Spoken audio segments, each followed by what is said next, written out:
Hi, everybody. Thank you so much for being with us today. Think we're going to have a good time. I'd like to remind you that I also do Beth's Newfangled Family Tree.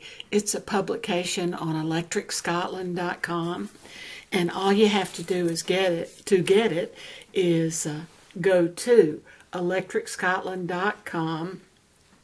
I have to look. electricscotland.com/B is in Beth, N is in Newfangled, F is in family, and T as in tree, BNFT. You may go to electricscotland.com at any time and see the latest issues that are up on the internet, and at the same time you have a bunch of archives that you may play within, enjoy as much as you wish since 2007. There are all kinds of goodies that you can enjoy and read.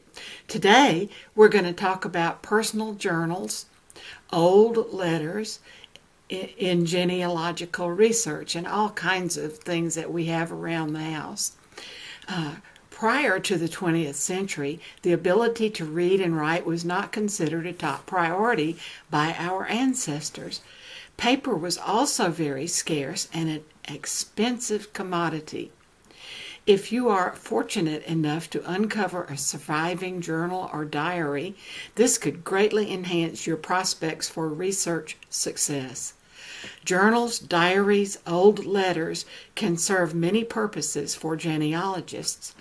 They may shed light on a number of genealogical research issues, including, number 1, family relationships, number 2, former places of residence, number 3, places of visitation, number 4, major events in the life of an ancestor or family, number 5, reasons for migration from one area to another, 6, religious affiliation, 7, educational and economic status of the writer, 8, offer personal, the writer, observations which may be useful in helping the researcher understand the time period. Journals, diaries, and old letters, etc. may be the closest option available for older family members if they are deceased. Writers may have jotted down facts and personal feelings that would never have been made public to the family or to anybody else.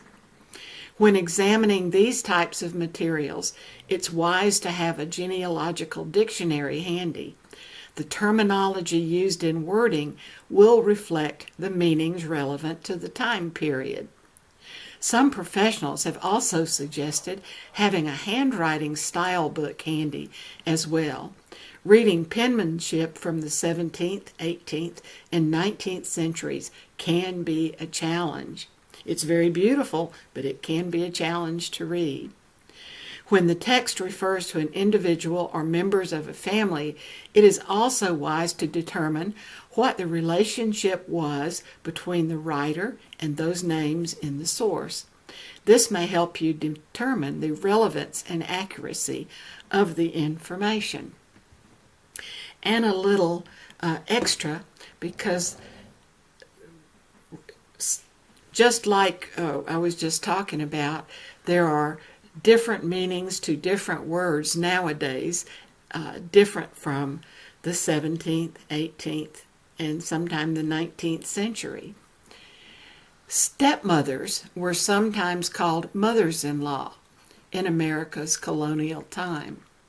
Housekeeper once meant the property owner. Infant once meant any person under 21 years of age.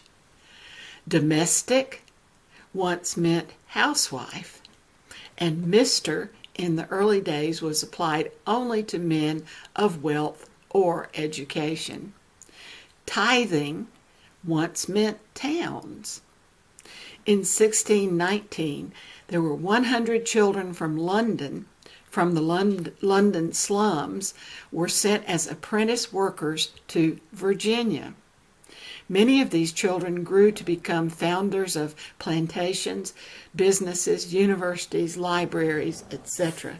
So if you are running into brick walls in Virginia around 1619 or shortly thereafter, this might be the answer to your brick wall problem.